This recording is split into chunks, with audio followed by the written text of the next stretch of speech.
Myself is in Prakash, and now I'm going to show how to install this interactive touch panel display. So we have its mount kit, and this is bracket, and first of all we will measure it like this, from down towards up. It should be 4.5 inch. It should be 4.5 inch. This size can be upper side, can be lower side. It's depend upon your place. So this is mount kit, and we must have a drill machine so that we can hold this type. And after it, this is two bracket.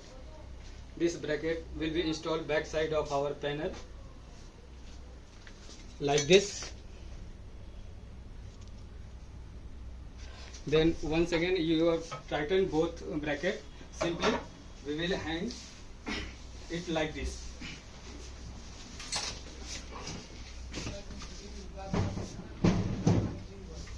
Now open.